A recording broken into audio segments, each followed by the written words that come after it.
4, 5... Tapa os olhos, Alice. Tô tapando. Atrás da cadeira, atrás do 6, sofá, atrás das 7, cortinas. 8, Pensa logo, 9 Bob. Pensa e logo. 10. E olha só, Bob, eu não vou nem abrir meus olhos pra te Isso achar. É ridículo. Eu tenho um ótimo olfato. Deixa eu usar ele primeiro. Ok. Ele não tá nem atrás das cortinas e nem atrás da cadeira. Vou usar minha apurada audição. Peguei! Tá com você! Mas como? Eu sou uma gênia mesmo. É simplesmente observação. Mas eu aposto que você não consegue fazer isso no mundo quântico. Vamos ver, então.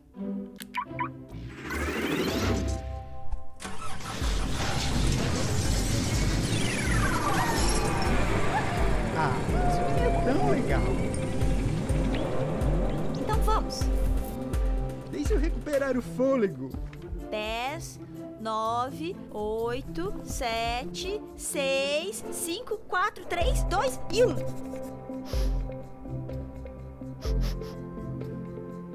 Isso é estranho. Ok, vou tentar escutar.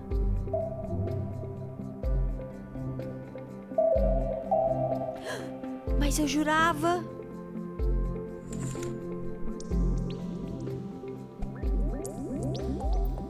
Ganhei! Eu sabia que você ia precisar usar mais do que um sentido dessa vez. Como que você fez isso? Pergunta pro gato. Gato!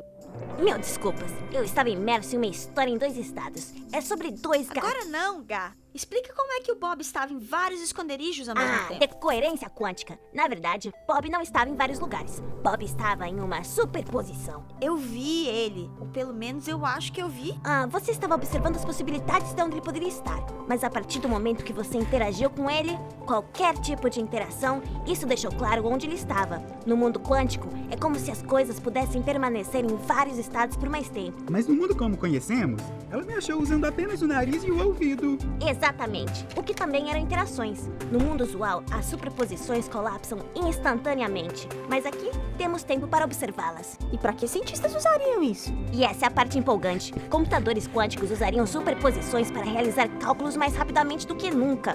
Isso poderia ser tão revolucionário quanto a criação do primeiro computador, ou até mesmo a invenção da imprensa. É toda uma nova fronteira de possibilidades. Que legal! Já é hora do almoço? Vamos!